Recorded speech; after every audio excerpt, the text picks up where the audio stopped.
அளவற்ற அருளாளனும் நிகரற்ற அன்புடையவனுமாகிய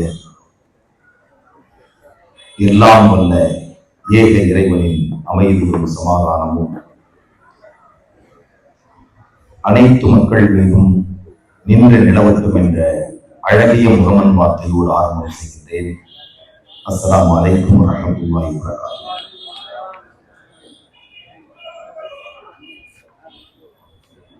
சீனின் சிறப்பும் வாய்ந்த வடசென்னை மாவட்டம் மேற்கு மாவட்டத்தின் சார்பிலே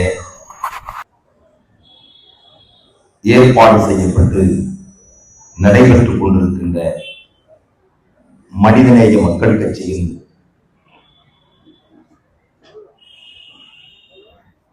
இந்த மாபெரும் தேர்தல் விளக்க பொதுக்கூட்டத்துடைய தலைமை பொறுப்பேற்றிருக்கின்ற கூட்டத்தினுடைய தலைவர் என் அன்பு சகோதரர், இந்த மாவட்டத்தின் மனிதநேய மக்கள் கட்சி தமிழ்நாடு முஸ்லிம் முன்னேற்ற கழகத்துடைய தலைவர் குணங்குடி முஹியத்தீன் அவர்களே, இந்த கூட்டத்திற்கு முன்னிலை வகித்துக் கொண்டிருக்கின்ற மாவட்டத்தினுடைய செயலாளர் முகமது ஹிலால் அவர்களே, மாவட்ட பொருளாளர் காஜா மீதீன் அவர்களே, மாமகவுடைய மாவட்ட செயலாளர் குளத்தூர் நசீர் அவர்களே, எனக்கு முன்னாலே இங்கே பேசி அமர்ந்திருக்கின்ற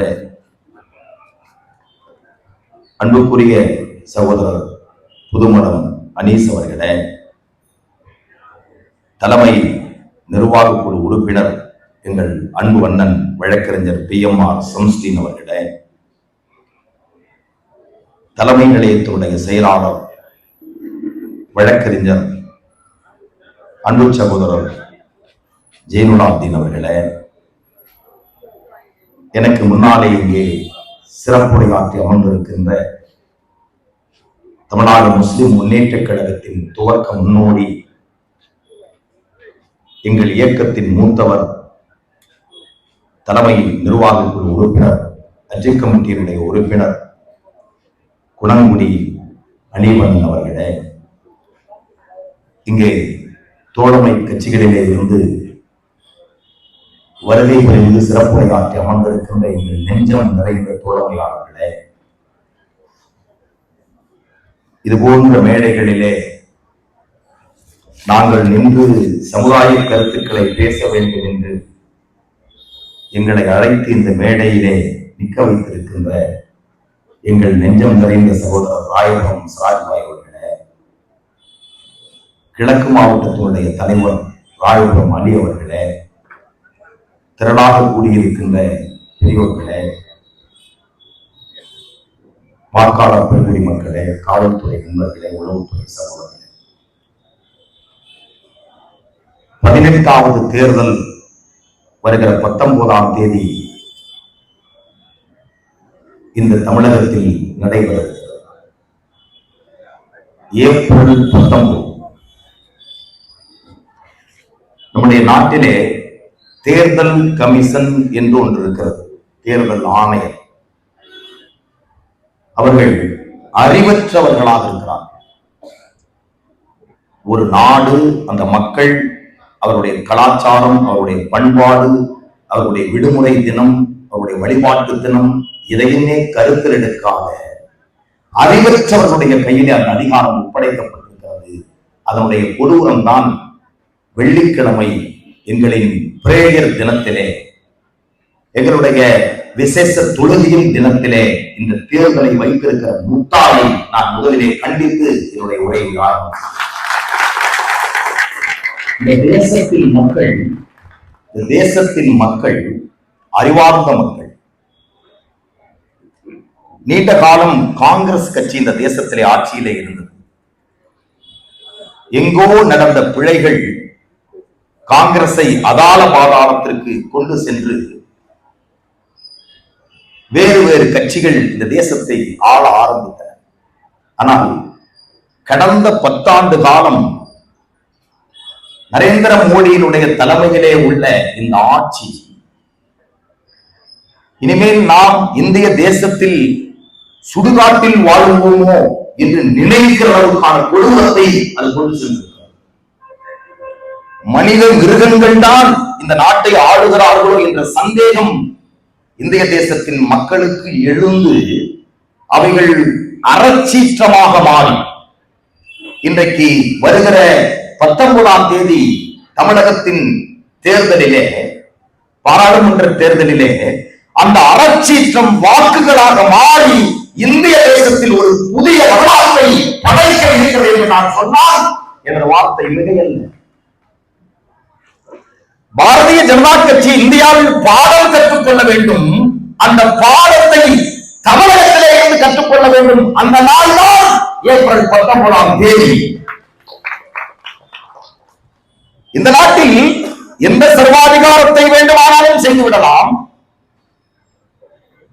அதிகாரத்தை பயன்படுத்தி, ஆட்சியை பயன்படுத்தி இந்திய அரசியலமைப்பு சட்டத்தின் விழுமியங்களை மாற்றி என்ன வேண்டுமானாலும் நாங்கள் செய்வோம், எவனும் எங்களை தட்டி கேட்க முடியாது என்ற திமிர் இருக்கிறதே, அந்த திமிரை அடக்குகிற தினம் ஏப்ரல் 19ஆம் தேதி. அதற்கு நீங்கள் தயாரா?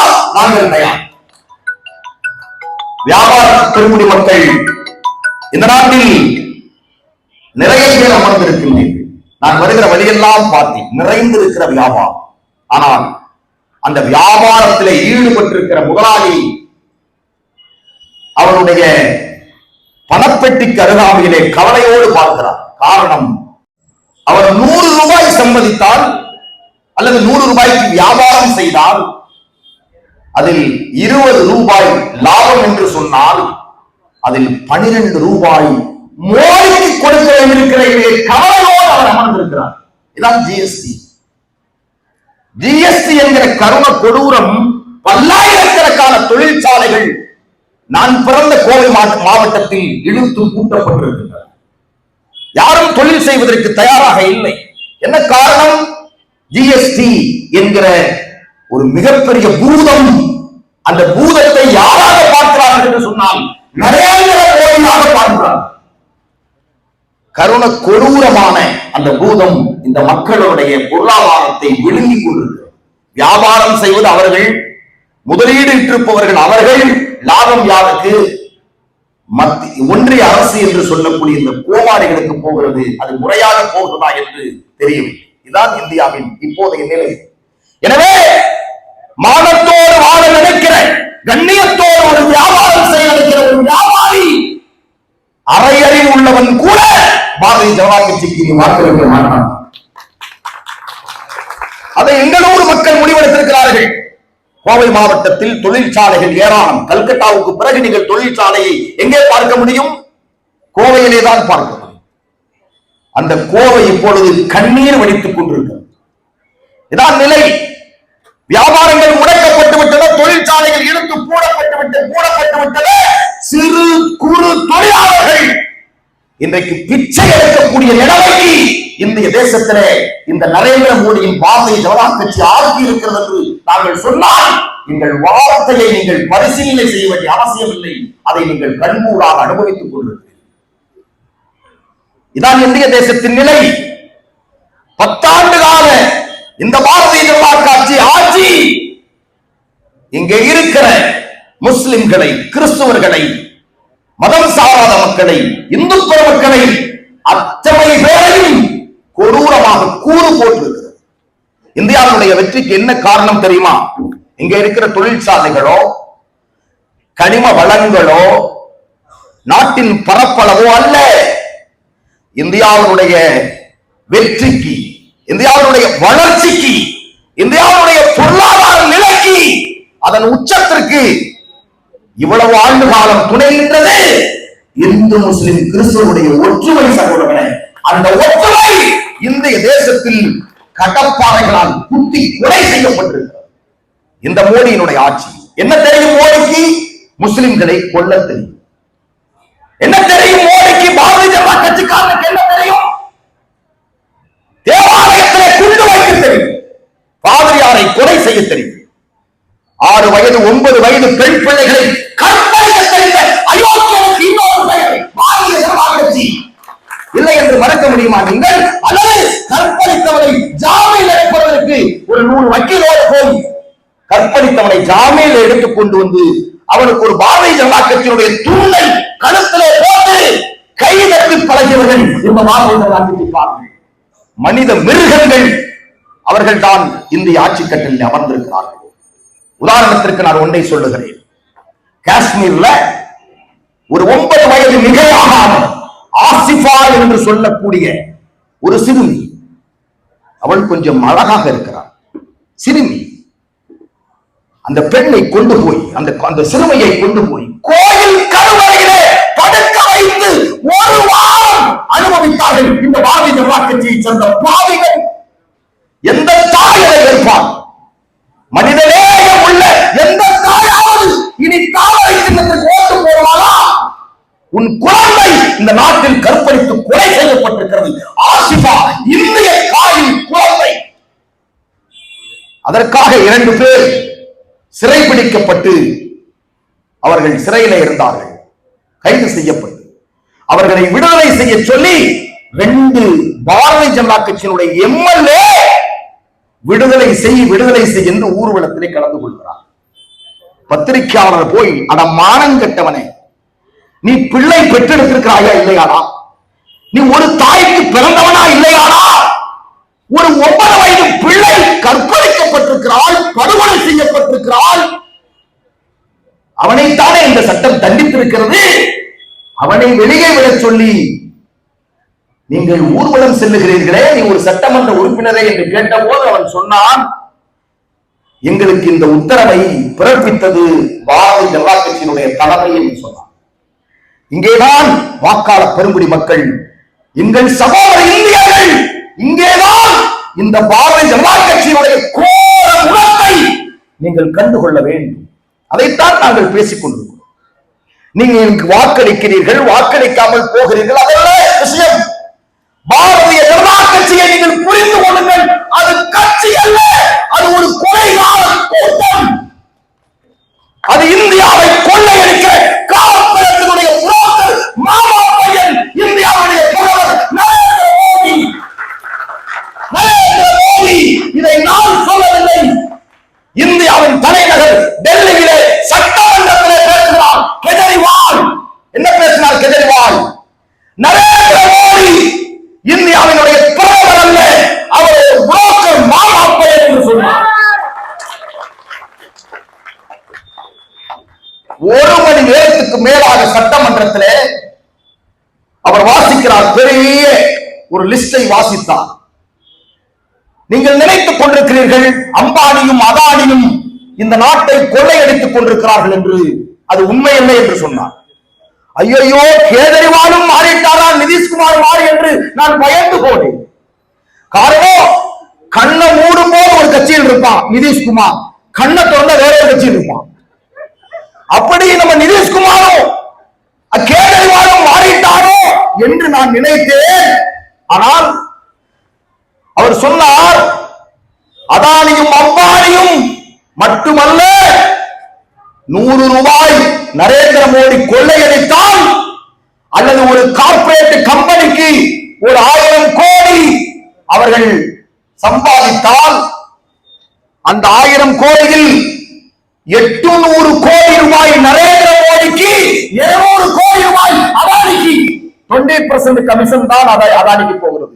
யார் சொல்றா? இந்தியாவினுடைய தலைநகரம் டெல்லியினுடைய முதலமைச்சர் சொல்லுகிறார். இது உண்மைக்கு புறம்பானதா? சட்டமன்றத்திலே பேசியிருக்கிறார். அதற்காக ஏன் வழக்கு போடவில்லை? அதற்காக வழக்கு போடவில்லை. நரேந்திர மோடி குறித்து லிஸ்ட் அவுட் எடுத்து 1 மணி நேரத்துக்கு மேலாக இந்தியாவுடைய தலைநகர் சட்டமன்றத்திலே கேஜரிவால் அடுக்கிய ஊழல் குற்றச்சாட்டுகளுக்கு கேஜரிவால் மீது வழக்கு போட துப்பில்லாத இந்த பாரதிய ஜனதா கட்சி சகாராயத்திற்கும் அதனுடைய கடைக்கு கொடுத்த அனுமதிக்குமாக யாரோ அனுமதி கொடுத்ததுக்கு யாரையோ கைது செய்து உள்ளே போட்டிருக்கிறார். இது நாங்கள் எப்படி பார்க்கிறோம்? அண்ணல் காந்தியடிகளை வெள்ளை ஏகாதிபத்திய ஆட்சி சிறைபிடித்தால் என்ன உணர்வு எங்களுக்கு ஏற்படுமோ அதுதான் கேஜரிவால் விஷயத்தில் எங்களுக்கு ஏற்பட்டிருக்கிறது. தலைவரை நாம் பார்க்க முடியுமா? இந்திய தேசத்திற்காக மேலுடை இல்லாமல் ஒரே ஒற்றை ஆணையிலே உப்பு சத்தியாகிரகம் நடத்தியவர், அகிம்சாவளி போராட்டம் நடத்தியவர், ஆயுதம் கொண்டு போராட வேண்டும் என்று சொல்ல போது ஆயுதம் இல்லாத ஒரு அறப்போராட்டத்தை நடத்திய அண்ணல் காந்தியடிகளுடைய வழியை எங்களுக்கு டெல்லியிலே காண்பித்த கேஜரிவால் எங்களுடைய சகோதரர். அந்த சகோதரனை தான் சிறையிலே அழைத்து, காரணம் இந்திய தேசத்தில் கேஜரிவால் போகிற இடமெல்லாம் பாரதிய ஜனதா கட்சி டாய்லெட்டுக்குள்ளே ஒளிந்து கொள்ளுகிறது. டாய்லெட்டுக்குள்ளே ஒளிந்து கொள்ளும். நான் இப்பொழுது சொல்லுகிறேன், கேரளாவிலே இப்படி மேடை போடப்படும். மேடை இருக்காது, இந்த போடியம் இருக்கும். அங்கே காங்கிரஸ் கட்சி நின்று கொண்டு இன்னொரு போடியம் இருக்கும். கீழே மக்கள் எல்லாம் இங்கே குழுமி இருப்பார்கள். இன்னொரு போடியம் இருக்கும், அதிலே கம்யூனிஸ்ட் கட்சியினுடைய தலைவர் நின்று கொண்டிருப்பார். இன்னொரு போடியம் போடப்பட்டிருக்கும், அங்கே பாரதிய ஜனதா கட்சியினுடைய சகோதரர் ஒருவர் நிறுத்தப்பட்டிருப்பார். நேரடி கேள்வியை மக்கள் கேட்பார்கள். தமிழ்நாட்டில் என்றைக்காவது இதை நீங்கள் பார்த்ததுண்டா? இல்லை. நேரடி கேள்வி பதிலுக்கு இன்று வரை ஒரு பாரதிய ஜனதா கட்சிக்காரரும் பதிலளிக்கவில்லை.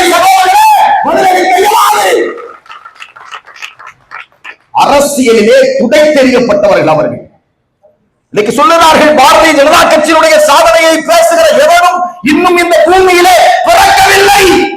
பாரதிய ஜனதா கட்சியினுடைய நிலை என்ன தெரியுமா? உதாரணத்துக்கு தான் என்னால் சொல்ல முடியும். உத்தரப்பிரதேச மாநிலத்தில் 1000 குழந்தைகள் பிறந்தால் 62 குழந்தைகள் இறந்து. பிறப்பு விகிதம் 1000, இறப்பு விகிதம் 62. சரிங்களா? கேரளா 3,35,00,000 வாழக்கூடிய மக்கள் வாழக்கூடிய கேரளாவில் நம்முடைய கம்யூனிஸ்டுகள் ஆட்சி செய்கிறார்கள். பினராயி விஜயன் முதலமைச்சராக இருக்கிறார். அங்கே 1000 குழந்தைகள் பிறந்தால் 4 குழந்தைகள் மட்டுமே இறக்கும். உத்தரப்பிரதேசத்தில் எவ்வளவு குழந்தைகள் இறந்து போகும்? 62 குழந்தைகள் இறந்து போகும். சகோதரர்களே, பிறப்பு இறப்பு விகிதம் இது. அப்படியானால் எங்கே நல்லாட்சி இருக்கிறது? எங்கே மருத்துவம் இருக்கிறது? மக்களுக்கான விஷயங்கள் எங்கே பாதுகாக்கப்படுகிறது? எது மக்களாட்சி? இதான் கேரளா. இதை பற்றி சிந்திக்கிற அறிவும் ஆற்றலும் இந்த தமிழர்களுக்கு இருக்கிறதாக, கூடுதல் இருக்கிறதாக நான் நம்புகிறேன். அதனால் இந்த விஷயத்தை சொல்லுகிறேன். நீங்க நரேந்திர மோடி ஒரு மிகப்பெரிய பொய்யன். எப்படி பொய்யன்? அவர் சொன்னார், இந்திய தேசத்திலே நான் ஆட்சிக்கு வந்தால், நான் பிரதமர் ஆனால், இந்திய நாடு முழுவதும் கொள்ளையடித்து அரசியல்வாதிகளால் பெரும் முதலாளிகளால் போடப்பட்டிருக்கிற வெளிநாட்டிலே உள்ள கருப்பு பணத்தை இந்தியாவுக்கு கொண்டு வருவேன். கொண்டு வந்து உங்களுடைய ஒவ்வொருவருடைய வங்கி கணக்கிலேயும் 15 லட்சம் ரூபாயை போடுவேன். வாங்கினவங்க எல்லாம் கை தூக்குங்க. பாரதிய ஜனதா கட்சிக்காரனே இல்லையா? யாருமே இல்லையா? அப்படியானால் பேசியது தெருவிலே போகிற லூஸ் அல்ல, பேசுவது கீழ்ப்பாக்கத்திலே உள்ள பைத்தியம் அல்ல. பேசியது யார்? இந்தியாவுடைய தற்போதைய 10 ஆண்டு கால போர் சாதனைகளின் சரித்திர நாயகன் யாரு? பேசியது 15 லட்சம் ரூபாயை உங்கள் வங்கியிலே போடுவேன். போட்டாரா? போட முடியல அல்லது போடவில்லை, சாத்தியமில்லை, என்னமோ. அடுத்தது சொன்னார், இளைஞர்கள் 2 கோடி பேருக்கு வேலை வாய்ப்பு, ஒரு வருடத்துக்கு 2 கோடி பேருக்கு வேலை வாய்ப்பு. யாராவது நரேந்திர மோடி கொடுத்த வேலை வாய்ப்பிலே இருந்தால் சொல்லுங்க, நான் மேலிருந்து கீழே இறங்கி விடுவேன், மைக் ஆஃப் பண்ணி விடுவேன். கூட்டம் முடிஞ்சிருச்சு. யாராவது உண்டா? காவல்துறை அதிகாரிகள் யாராவது உண்டா? உளவுத்துறை அதிகாரிகள் உண்டா? யாராவது ஒரு சத்தம், ஒரு பிஜேபி காரன் அல்லது அந்த பிஜேபியை மறைமுகமாக ஆதரிக்கிற ஒரு அதிமுக காரன் சொல். 2 கோடி பேருக்கு வேலை. கொஞ்சம் கம்மி பண்ண சொன்னீங்களா? 2 லட்சம் பேருக்கு வேலை. அலி கொஞ்சம் கம்மி பண்ண சொன்னீங்க. ராயபுரம் அலி ஒரு 2000 பேருக்கு வேலை. இது ரெண்டு பேர் உண்டா? எப்படி வாக்காளர் பெருங்குடி மக்களே நீங்கள் நரேந்திர மோடிக்கு வாக்களிக்க போகிறீர்கள்? அல்லது அந்த நரேந்திர மோடியை இதுவரை கண்டிக்காத அவர் பிரதமராக வர வேண்டுமா வேண்டாமா என்று இதுவரை வாய் திறக்காத ஊமை இரும்பு பெண்மணியின் தொண்டன் யார்? இரும்பு பெண்மணியின் தொண்டன் யார்? எடப்பாடி பழனிசாமி. ஏன் இதுவரை வாய் திறக்கவில்லை? இது தேர்தல் பிரச்சாரம் தானே. இது என்ன திமுகவுக்கும் அதிமுகவுக்கும் நடக்கிற தேர்தலா?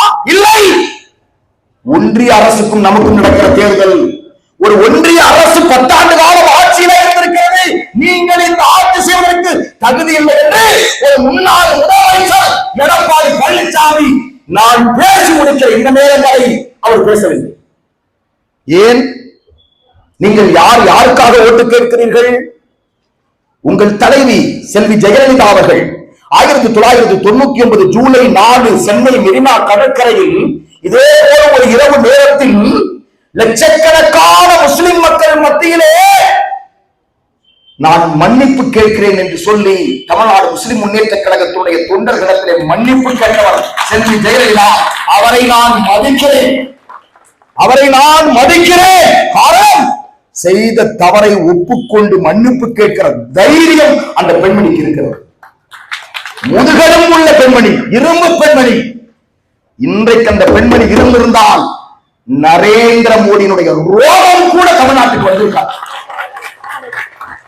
ஏன் அந்த இரும்பு பெண்மணியின் தொண்டன் அவருக்கு 100% பலம் இருக்குமானால், தைரியம் இருக்குமானால், உங்களுக்கு ஒரு 1% இருக்கணுமா வேண்டாமா? முஸ்லிம் மக்கள்கிட்ட சிஏஏவுக்கு ஆதரவாக ஓட்டு போட்டதற்காக ஒரு மன்னிப்பை நீங்கள் கேட்டீர்களா? மன்னிக்கிற சமுதாயம் தானே இந்த மக்கள். யாரையெல்லாம் மன்னித்தோம் நாங்கள் கேட்டீர்களா இதுவரை? எங்கள் நெஞ்சங்களிலே நீங்கள் ஆயுதம் கொண்டு துளைத்திருக்கிறீர்கள். எங்கள் நுரையீரலையும் எங்கள் ஈரலையும் கடித்து துப்பி இருக்கிறீர்கள். நீங்கள் எடப்பாடி பழனிசாமி அவர்களே, இந்திய தேசத்தின் எங்கள் குடியுரிமையை நீங்கள் கேள்வி கேட்பது எங்கள் பிறப்பை கேள்வி கேட்பதை போல. அவ்வளவு இந்த தேசத்திற்கு நாங்கள் அர்ப்பணித்தவர்கள். எங்கள் உயிருடைய ஒவ்வொரு துளி ரத்தம் இந்த மண்ணில் சிந்தி இந்த நாடு விடுதலை அடைந்தது. எங்கள் முன்னோர்கள் மூதாதையர்கள் சிந்திய ரத்தத்திற்கு அளவுண்டா, கணக்குண்டா? இதை அறிவதற்காக அந்தமான் சிறைக்கு சென்றேன். நான் அங்கே பார்த்தேன், என் மூதாதையர்கள் இந்திய தேசத்திற்கு எவ்வளவு ரத்தம் சிந்தி இருக்கிறார்கள் என்று வரிசையாக பார்த்து வந்தேன். தாடி நிறைத்து இருக்கக்கூடிய என்னுடைய சகோதரர்கள் தூக்கு கயிறை முத்தமிட்டவர்கள். அந்த கயிறை பார்ப்பதற்கு நான் ஆசைப்பட்டேன். பக்கத்திலே கயிறும் தொங்க விடப்பட்டது. இந்த தேசத்தினுடைய விடுதலைக்காக பாடுபட்ட போராளிகள். இதற்கு ஒரு அடையாளம் இருக்கிறது. எங்களுக்கு ஒரு வரலாறு இருக்கிறது. இதே மாதிரி நான் சொன்ன வரலாறை நீங்கள் பாரதிய ஜனதா கட்சியில யாருக்காவது ஒருத்தருக்கு சொல்ல முடியுமா? ஒரு RSS இந்தியாவுடைய விடுதலைக்காக உயிரை விட்டால், மன்னிக்கணும் பெரியவர்கள், மயிரை விட்டானாவது சொல்ல முடியுமா? ஒரு மயிறு கூட, ஒரு முடி கூட இந்த நாட்டுக்காக இழக்காத நீங்கள் இந்திய தேசத்தின் ஆட்சி கட்டளை உட்கார்ந்து எங்களுக்கு குடியுரிமை இல்லை, முஸ்லிம்களுக்கு குடியுரிமை இல்லை என்று சொல்லுவதும், என் குல கண்மணி எங்களோடு பிறந்த இலங்கை தமிழனுக்கு, அந்த தமிழனுக்கு இந்த நாட்டில் குடியுரிமை இல்லை என்று சொல்லுவதையும் எப்படி எங்களால் ஏற்க முடியும்? அதனால்தான் எனக்கு குடியுரிமை இல்லைன்னு சொன்ன உனக்கு இந்திய தேசத்தில் ஒன்றுமே இருக்கக்கூடாது என்று கேட்க நாங்கள் வாக்களிக்க அவசியம். அந்த வாக்கு இரட்டை இலைக்கோ நொட்டை இலைக்கோ எதற்குமே போய்விடக் கூடாது. யார் இந்தியா கூட்டணியை பலப்படுத்துகிறார்களோ, யார் ராகுல் காந்தியுடைய கரத்தை பிடித்திருக்கிறார்களோ, யார் சிஏஏவை ரத்து செய்கிறார்களோ, யார் பொதுச்சிவில் சட்டத்தை தாயிலற்ற கருவி தூண்டுகிறார்களோ, அவர்களுக்குத்தான் உதயசூரியன் சின்னத்திலே உங்களுடைய வாக்கு கேட்டு நிற்கிறோம். அது எங்களுக்கு ஆணை, எங்கள் தலைமை பிறத்த உத்தரவு. அதனால் நின்று கொண்டிருக்கிறோம். அந்த உதய சூரியனை தவிர இவன் 5000 ரூபாய் கொடுத்தான்னு சொல்லி எதற்காக நீங்கள் போட்டீங்கன்னா உங்களுக்கும் கோட்சேவுக்கும் சம்பந்தம் இருக்கு. உங்களுக்கும் எடப்பாடி பழனிசாமிக்கு சம்பந்தம் இருக்கு. உங்களுக்கும் இந்தியாவை காட்டி கொடுத்தவருக்கு சம்பந்தம் இருக்குது. நம்பி நாராயணன் சாராயத்திற்கு இந்தியாவை காட்டி கொடுத்த நம்பி நாராயணனுக்கும் உதயசூரியனுடைய ஓட்டை தவிர்த்து வேறொரு கட்சிக்கு ஓட்டு போறவனுக்கும் சம்பந்தம் இருக்கோன்னு சொல்லி நாங்க பயப்படுறோம். சிந்தித்து பாருங்க. இது என்ன தேர்தலா? இது இல்லை, இது தேர்தல் அல்ல, இது ஜனநாயக அறப்போர். இது ஜனநாயக அறப்போர். இது இந்தியாவுடைய விடுதலைக்காக எம்முடைய முன்னோர்கள் நாடு கடந்து சென்று ஒவ்வொரு மாநிலங்களாக வெள்ளையனை எதிர்த்து போர் செய்தார்களே, அந்த போருக்கு நிகரான போர் இந்த போர். உங்களுடைய மூதாதையர்கள் இந்தியாவை வெள்ளைக்காரர்களை காப்பாற்றுவதற்காக தன்னுடைய இன்னுயிரை, தன்னுடைய பொருளாதாரத்தை, தன்னுடைய வாழ்வை, தன்னுடைய ஆயுளை எல்லாவற்றையும் அர்ப்பணித்தார்கள். இந்த பயங்கரவாதி, இந்த பாசிசத்தின் ஊன்றுகோலாக இருக்கிற, பாசிசத்தின் வேறாக இருக்கிற ஹிட்லருடைய மாமன், ஹிட்லருடைய மாமா பையன் நம்ம மோடி. இந்த மாமா பையனுடைய அந்த ஓட்டு வங்கியை அவர்களிடத்தில் இருந்து இந்த தேசத்தை காப்பாற்றுவதற்கு நீங்கள் செய்ய போகிற தியாகம் என்ன? நான் அறச்சீட்டத்தோடு நிற்கிறேன். ஏன் அந்த சீற்றம் உங்களுக்கு இல்லை? இந்த நரேந்திர மோடி அரசால் நீங்கள் பாதிக்கப்படவில்லையா? எத்தனை எத்தனை இளம் பெண்கள் பாதிக்கப்பட்டிருக்கிறார்கள். இந்த நாட்டில் முஸ்லிம்கள், கிறிஸ்துவர்கள், ஜைனர்கள், புத்தர்கள், சீக்கியர்கள், மதம் சாராதவர்கள், தலித்துகள், ஷெட்யூல்டு காஸ்ட், மலைவாழ் மக்கள் எத்தனை பல்லாயிரக்கணக்கான பேர் கொலை செய்யப்பட்டிருக்கிறார். ஏன் அந்த சீற்றம் உங்களுக்கு ஏற்படவில்லை? யார் உட்கார்ந்திருக்கிறார்? யார் உட்கார்ந்திருக்கிறாங்க? சிந்தித்து பாருங்கள். நீங்க எவ்வளவு பெரிய பயங்கரவாதி என்பதற்கு நான் அடையாளத்தை சொல்லுகிறேன். பல்கிஸ் பானு, என்னுடைய சகோதரி பல்கிஸ் பானு 11 பாஜக காரர்களால், 11 நரேந்திர மோடியின் தோழர்களால், நண்பர்களால் மாறி மாறி மாறி மாறி என் சகோதரி கற்பழிக்கப்படுகிறார். 2002 பிப்ரவரியில் குஜராத்தில்.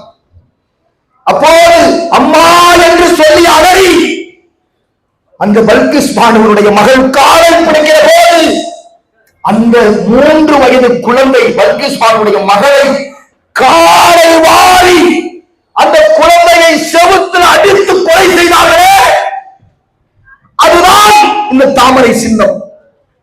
அவர்களை ஆதரிக்கிற இரட்டைகளை சின்னம். போடுங்கள், ஓட்டு போடுங்கள். இந்திய தேசம் மலரட்டும், இந்த கொலைகார ஆட்சி தொடரட்டும். பிறகு ஒரு நாள் எங்களால் புரட்சி வெடிக்கட்டும். போடுங்கள். எப்படி புரட்சி வெடிக்காமல் இருக்கும்? அடுத்த ஆட்சி அல்லாஹ்வுடைய மாபெரும் கிருபையால், இறைவனின் கருணையால், எவன் இந்த பிரபஞ்சத்தை படைத்தானோ அவனுடைய கருணையால் நரேந்திர மோடி வீழ்த்தப்பட்டு ஜனநாயக சக்தி 400 சீட்டுக்கு மேலாக இந்தியாவில் வெற்றி பெற்று ஆட்சி அமைத்தால் நாடு தப்பித்தது, பெண்களின் கற்பு தப்பித்தது, மனித நேயம் போற்றப்படும், மத மாட்சிமை இல்லாத ஒரு நாடு உருவாக்கப்படும். ஒருவேளை விதி மாறி என்ன மிஷின் அவன் வச்சிருக்கிறான். நாங்க நீதிமன்றத்தையும் அவங்கள்ட்ட உள்ள நீதிமன்றத்தையும் பார்த்தோம், அவங்கள்ட்ட உள்ள கஜானாவையும் பார்த்தோம். எல்லாமே ரொம்ப கிளியரா மொட்டை அடிக்கப்பட்டிருக்கு. மிஷின் இப்ப அவங்க இல்லை. பேசும்போது எனக்கு ஒரு ஷார்டேஜ் ஏற்படுது. கபார்ல மிஷினை மாட்டிட்டாங்கன்னா நிறைய மிஷின் பிளாக்ல வாங்கி வச்சிருக்கிறதான செய்தி. அதனால்தான் எஸ்ஆர் பாரதி நீதிமன்றத்துக்கு போய் என் தம்பி வழக்கறிஞர் ஜெயினுலாப்தீன் சொன்னார், 18ஆம் தேதி நாளை மறுதினம் நீதிமன்றத்துடைய தீர்ப்பு, 19ஆம் தேதி தேர்தல் எப்படி இருக்கும் என்று கேட்டார். முடிஞ்சு போன செத்து போன குழந்தைக்கு பேர் வச்சு என்ன நடக்க போகுது என்று சொன்னேன். இதுதான் இந்தியா. இந்த இந்தியாவில் பிறந்தோ, இந்த இந்தியாவில் வளர்ந்தோ, இந்த இந்தியாவுக்கு என்னுடைய முன்னோர்கள் உயிர் கொடுத்தார்களே, இந்த இந்தியாவுக்கு அந்த உயிர் தியாகத்தை மறைக்கக்கூடாது என்பதற்காக இந்த நாட்டை காப்பாற்றுவதற்காக மனிதநேயமற்ற அரக்கர்களிடத்திலிருந்து சட்டத்தை மறைத்து இந்த மக்களை நசுக்கி பிழைக்கின்ற இனப்பிழைப்பு பிழைக்கிறது. இந்த ஆட்சியை பிடுங்கி நல்லாட்சி செய்வதை கையிலே கொடுப்பதற்கு தான் இங்கிருந்து நாங்கள் பேசிக்கொள்வோம். அந்த பல்கிஸ் பானு சொன்னனே, அவர்களுக்கு 11 பேர் கற்பழிக்கப்பட்ட 11 பேருக்கு நீதிமன்றம் ஆயுள் தண்டனை கொடுத்தது. நரேந்திர மோடி குஜராத்துக்கு போனார், அத்தனை பேரையும் விடுதலை பண்ணேன்னு சொல்லிட்டு வீட்டுக்கு போயிட்டார். அத்தனை பேரும் விடுதலை செய்யப்பட்டார்கள். உச்ச நீதிமன்றம் காரி முகத்திலே உமிழ்ந்தது. இதுதான் இந்தியா. எந்த அசிங்கத்தையும் எந்த இச்சிலையும் துடைத்து விட்டு துப்பாத மாதிரியே நடக்கிற அருமை பாரதிய ஜனதா கட்சிக்காரங்க தவிர சுப்ரீம் கோர்ட் காரி உமிழுது, அதையும் துடைக்கிறான். மக்களெல்லாம் காரியம் எல்லாத்தையும் துடைச்சு துப்பாத மாதிரியே நடந்துட்டு போறான். பெரிய ஆச்சரியமான இந்த பிறவிகள். இந்த நாடு காப்பாற்றப்பட வேண்டும் சகோதரர்களே, இந்த நாடு காப்பாற்றப்பட வேண்டும். அது இந்த காலத்தினுடைய கட்டாயம். 2024க்கு பிறகு இந்த நாட்டை நீங்களோ நானோ காப்பாற்ற முடியாது, இந்த பிரபஞ்சத்தை படைத்த இறைவனை தவிர. இப்போது உங்கள் கையில ஒரு ஓட்டுச்சீட்டு இருக்கிறது, உங்கள் பக்கத்து வீட்டுக்காரிடத்தில் இருக்கிறது, தூரமாக உள்ள உங்களுடைய உறவுகளிடத்திலே வெளியூரிலே இருக்கிறது. ஒரு போனை போட்டு ஒரு வாட்ஸ்அப்ல இந்த சின்னத்தை அனுப்பி இந்த நாடு காப்பாற்றுவதற்காக இதற்கு நீ வாக்களி என்று சொல்லக்கூடிய வாய்ப்பு இருக்கிறது. 2024க்கு பிறகு, இந்த தேர்தலுக்கு பிறகு அந்த வாய்ப்பும் நமக்கு இல்லை. அதை நாம் முறையாக பயன்படுத்தலாமா? அதை முறையாக பயன்படுத்தலாமா? டெல்லி கேட்கணும், சத்தம் பயன்படுத்தலாமா? அதற்குத்தான் இந்த கூட்டம். என் அன்புக்குரிய மக்களை, அங்கீங்கனாதபடி இந்திய தேசத்தின் அனைத்து விழுமத்தையும் இவர்கள் வாழ்வில் சுழட்டி விட்டார்கள். இதுல இருந்து நாம் தப்பித்துக் கொள்ளுகிற ஒரு நாளைத்தான் நாம் பார்த்துக் கொள்கிறோம். நீங்கள் எல்லாம் பள்ளிக்கூட பாட புத்தகத்திலே படித்திருப்பீர்கள், பாட்டி வடை சுட்ட கதை. பாட்டி ஒருத்தங்க வடை சுட்டாங்க, காக்கா வந்து தூக்கிட்டு போச்சு, அவ்வளவுதான் கதை. அப்பெல்லாம் சீன் வந்து நமக்கு ஞாபகத்து வந்துடும். பாட்டி ஒண்ணு தெரியும், வடை ஒண்ணு தெரியும், நம்ம மணக்கல்ல தெரியுமா இல்லையா? வடை தெரியுமா இல்லையா? தெரியும். வடையை தூக்கிட்டு போன காக்கா கருப்புங்கிறது நமக்கு தெரியும், மரம் தெரியும், எல்லாமே தெரியும். ஆனால் மோடி வடை சுட்ட கதை தெரியுமா? இப்ப புதிய கதை, மோடி வடை சுட்ட கதை. என்னது? எங்க ஊரு கோயம்புத்தூருக்கு மோடி வந்தார். என்ன சொன்னார் தெரியுமா? உங்கள் ஊரிலே அடுத்த என்னுடைய ஆட்சியில் எதிர்காலத்தில் நாங்கள் ஆயுத தொழிற்சாலையை உருவாக்குவோம் என்று சொன்னார். அப்புறம் சொன்னார், ராணுவத்திற்கான தொழிற்கிடங்கை உருவாக்குவோம். ஓகே. அப்புறம் என்ன சொன்னார்? சென்னையிலே உள்ளதை போல ரயில் பெட்டி தொழிற்சாலை உருவாக்கப்படும். நாங்கெல்லாம் கணக்கு போடுற இளைஞர்கள் அப்படின்னா இதுல 10 லட்சம் பேருக்கு வேலை, அதுல 10 லட்சம் பேருக்கு வேலை, இதுல ஒரு 30 லட்சம் பேர் வேலை கிடைக்கும்பா. அவ்வளவுதான், போயிட்டாரு. இன்ன வரைக்கும் அது உருவாக்கப்படவில்லை சகோதரர்களே. அதுதான் மோடி சுட்ட வடை. எப்படி வடை சுடுறாருன்னா கேட்கலாம், என்ன மோடி வடை சுட்டான்னு இவ்வளவு நேரம் பேசுறீங்க, எங்களுக்கு கிடைக்கவே இல்லையே. சுட்டாத்தானப்பா கிடைக்கும். அவர் வாயில வடை சுட்டவர், வாயில வடை சுட்டா எப்படிங்க கிடைக்கும்? பாட்டி நேரடியா வடை சுட்டாங்க, காக்காவுக்கு கிடைச்சது. மோடி வாயிலேயே வடை. தமிழ்நாடு வந்து இந்தியில பேசுற ஒரே ஒரு ஆள் அவர் தான். हमारे गाड़ी में तुम्हारे घरे आत्मा है, तुम्हारे फोकस में बड़ा बड़ा मौका है. எல்லாம் புரிஞ்சுடல. பிஜேபி தோத்து காங்கிரஸ் ஜெயிச்சிருச்சு, அவ்வளவுதான். ஏற்றுக்கொள்ளுங்கள், அவ்வளவுதான், முடிஞ்சு போச்சு. இதுதான் மோடி. ஏதாவது புரிஞ்சல? எனக்கே புரியல. இதுதான் நரேந்திர மோடி ஏமாற்று பேர்வழி ஆர்எஸ்எஸ் கள்ளத்தனமாக உருவாக்கிய ஒரு cloning baby Narendra Modi. Cloning baby நிலை. ஒரு நாளாவது ஒரு பத்திரிகைக்காவது ஒரு ஊடகத்துக்காவது இதுவரை பேட்டி அளித்திருக்கிறாரா காங்கிரஸ் தோழர்? சொல்லுங்க. ஆனால் பக்கத்துல, எங்கள் ஊருக்கு பக்கத்துல கேரளா, அங்கே ஒரு சீஃப் மினிஸ்டர் இருக்கார், பினராயி விஜயன். காலையில விடிஞ்ச உடனேயே பேப்பரோட ஊடகத்துக்கு பேட்டி கொடுக்கிறார். എന്താണ് என்ன சம்பவம்? ஒரு அம்மா கேட்கறாங்க, 1000 ரூபாய் மாசம் எனக்கு வேணும். தர பிரச்சனை இல்ல, ஒன்னும் பேடிக்கണ്ട, நீங்களை நம்ம சம்சரிக்கா, உங்களை நாங்க வந்து காப்பாற்றிடுவோம். இப்படி ஏதாவது ஒண்ணு சொல்றாரு. ஒரு நாளாவது 142 கோடி மக்களுடைய பிரதமர் என்ன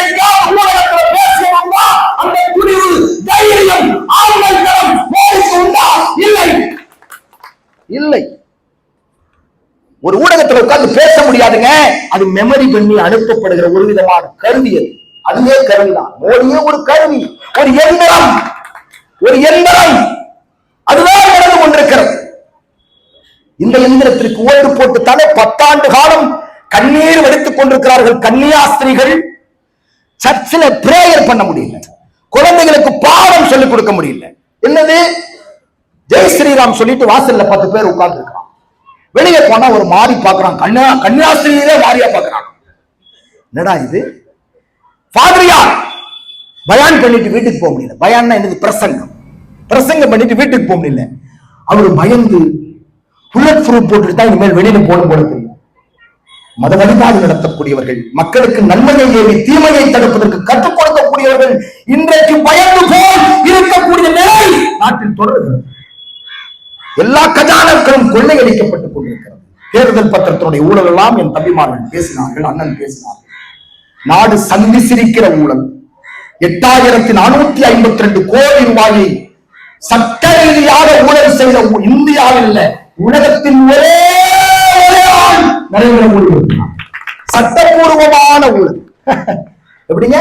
இனி லஞ்சமோ ஊழலோ பிரச்சனை. இப்படி இந்த தேசம் போய்விட்டது. அதனால் தான் நாங்கள் கேட்கிறோம், இந்த தேசத்தை பாதுகாப்பதற்கு உங்களுடைய தொகுதியிலே இருந்து கலாநிதி, நம்முடைய கலாநிதி வீராசாமி பாராளுமன்றத்திற்கு செல்ல வேண்டும். அதுபோல புதுச்சேரி உட்பட்ட 40 எம்பிக்கள் பாராளுமன்றத்திற்கு உதயசூரிய சின்னம், கை சின்னம், பானை சின்னம் உள்ளிட்ட சின்னங்களிலே செல்ல வேண்டும். அந்த பாராளுமன்றத்திலே ஒரே ஒருத்தருக்கு மட்டும் இடமே கிடைக்கக்கூடாது. அது யாருன்னா நரேந்திர மோடி. நீங்க எல்லாம் உள்ள போனாலே வெளியில போயிடுவார். இந்த அறப்போரத்துக்கு நீங்கள் தயாராக வேண்டும் சகோதரர்களே. நாளில்லை, தேவையில்லை, விடுகிற ஒவ்வொரு துளியும் எங்களுக்கு மிக முக்கியமான துளியாக இருந்து கொண்டிருக்கிறது. எல்லோரும் பறந்து செல்லுங்கள். எல்லோரும் முடிந்த ஒரு நோட்டீஸையை விதையோ எடுத்துக்கொண்டு எல்லா மக்கள், நம்ம சகோதர இந்துக்கள், அப்பாவிகள், ராவணின் பெயரால், கிருஷ்ணனின் பெயரால், கோயிலின் பெயரால் அவர்கள் இன்றைக்கு பிரிக்கப்பட்டு அவருடைய கஜானாக்கள் கொள்ளையடிக்கப்பட்டுக் கொண்டிருக்கின்றன. என் அன்பு இந்துக்களையும், என் அன்பு கிறிஸ்துவர்களையும், தலித்துகளையும், முஸ்லிம்களையும் இந்திய தேசத்துடைய விடுதலைக்கு எப்படி ஒன்று சேர்த்தோமோ அது மாதிரி இந்த மோடியை துரத்தி விட்டு நடக்கிறது ஒன்று சேர்ந்து அழைத்து உதயசூரியனை வெற்றி பெற செய்வது கேட்டு வாழ்க்கை நம்பி விடைபெறுகிறேன். நன்றி.